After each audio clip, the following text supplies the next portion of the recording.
Okay, so you see an air compressor and a water key. Guess what it is I'm going to do? It is time to blow out the sprinkler lines. And so what I'm about to show you is my little sprinkler setup.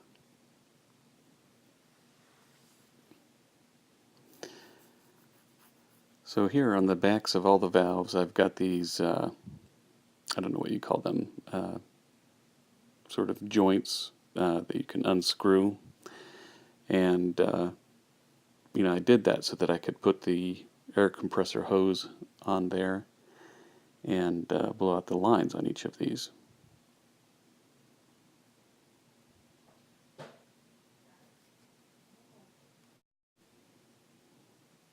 And so here I'm pointing out where those fittings are that you unscrew so that you can blow things out, blow the water out. Incidentally, I know that this, I called the sound broke on this phone, but it's only when I'm in video record mode. So I am able to just dub over the top on the phone itself, and that's what I'm doing right now as I'm watching the video and providing a voiceover in my little video app that's on this phone. So what I'm pointing out there is that's the fitting right there. I can just sort of pull that up and I put the hose on there and blow it out. And I made this little fitting that goes on the end of the hose that fits right in there snugly to give you some really good compression on the air, which I'll show you how I make it. So this is it right here. Okay, so that's a bunch of black tape on the end of that thing. What I did was basically just took a roll of black tape and went around and around and around until I got it to the size of the fitting that I wanted to put it on.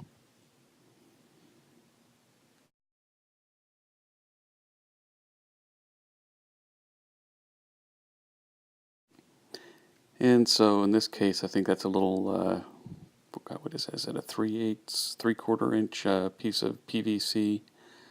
And so I just, put the black tape around and around and around until it fit that little piece of PVC nice and tight, because that's the size that I'm blowing out over in the sprinkling system.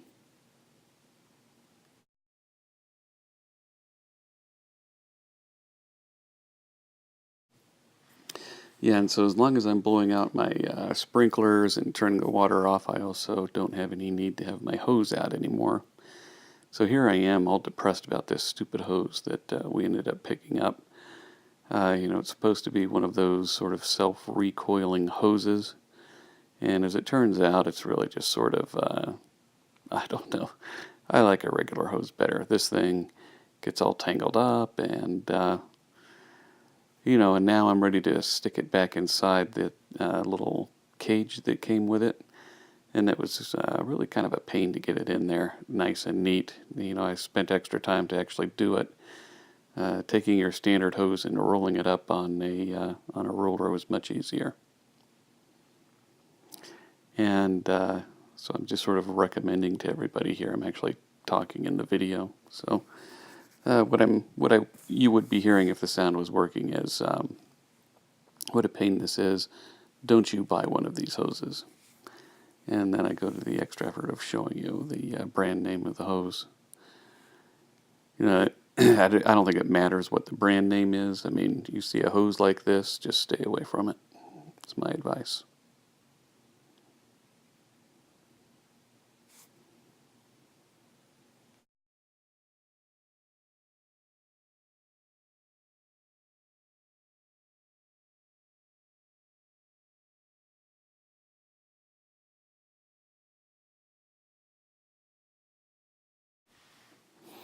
And so here I'm showing you the fitting that goes from the air hose.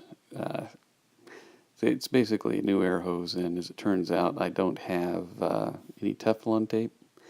So there's a slight air leak coming out of the fitting, and I'm giving you some advice. Next time you go to the store, pick up a couple of pieces of the Teflon tape, because If you're like me, you set your Teflon tape down somewhere. You probably have 3 or 4 different rolls laying around somewhere. If you're lucky, you can find one when you need it. And as it turns out, I could find the one that I needed, but I ran out of it. And couldn't find any more.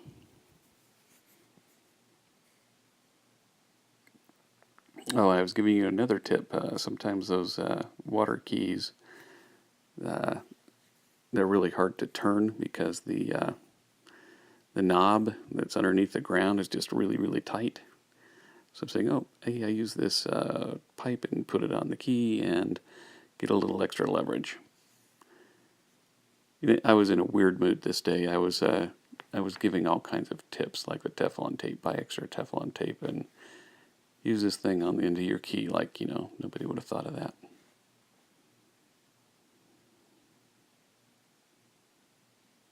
And I have no idea what I'm showing you here. But I'm sure it's something that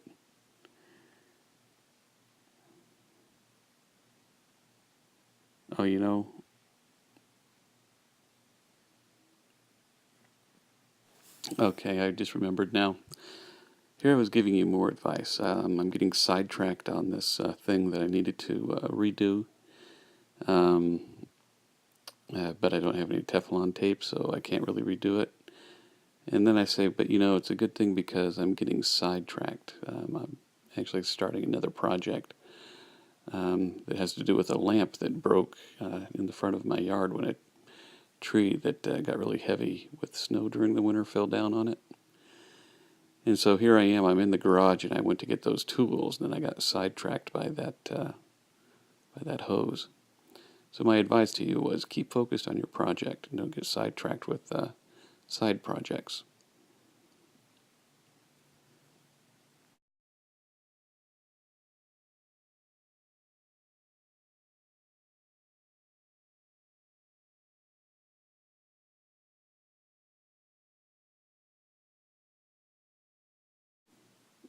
And here I am thinking I remember where I put the Teflon tape and looking all over for it.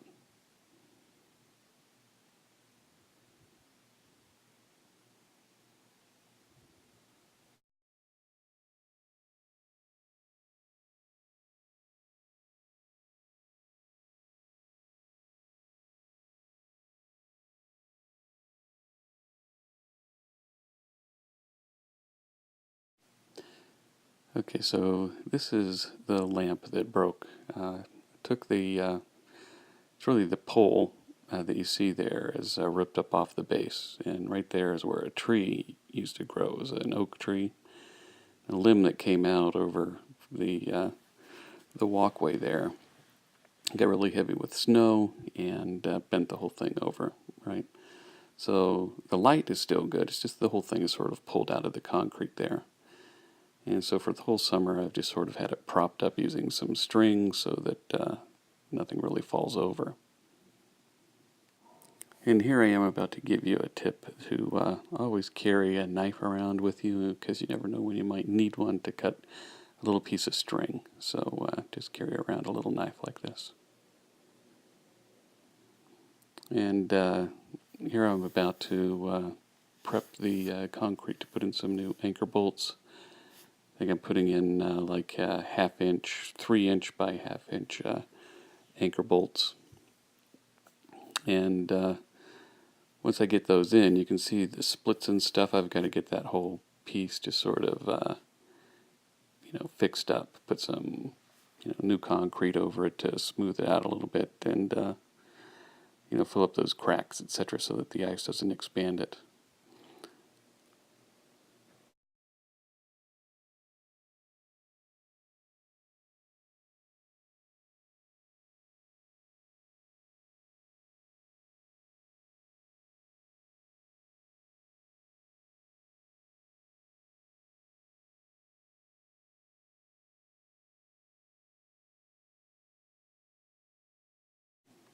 And here I am giving a detailed look at the anchor bolt.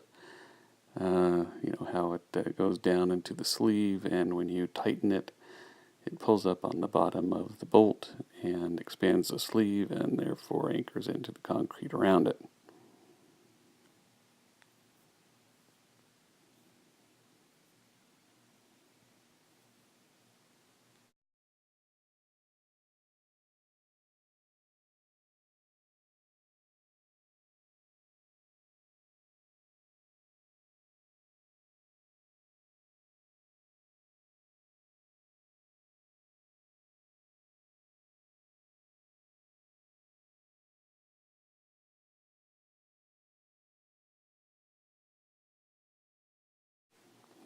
And here I am doing an obligatory driving the car video shot, or driving the truck rather.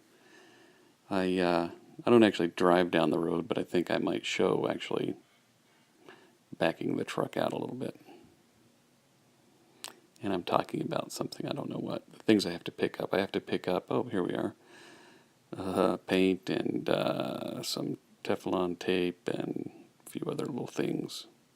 2 kinds of paint, right? I wanted to get some black paint and then some light bulbs, Teflon tape, and so anyways, the 2 kinds of paint were just a regular old flat black paint, spray kind, as well as a clear paint that goes over the top of it, just to sort of weatherproof the paint and make it last longer. A clear coat is what they call that.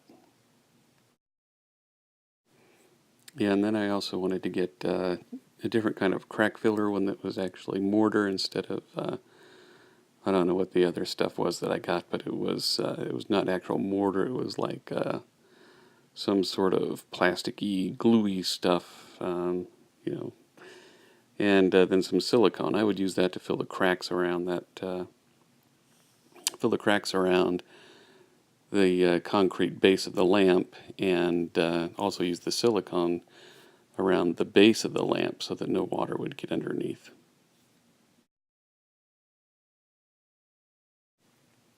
And here I am, I think, talking proudly or something about this truck that I happen to like so much. It's got 45,000 miles on it.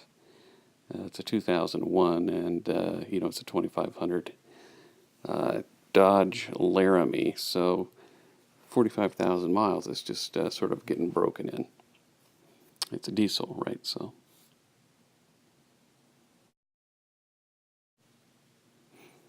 And here I'm looking at, I've returned from the store and I'm looking at some of the things that I picked up. I picked up that little paint roller for putting some water sealant on the deck. Picked up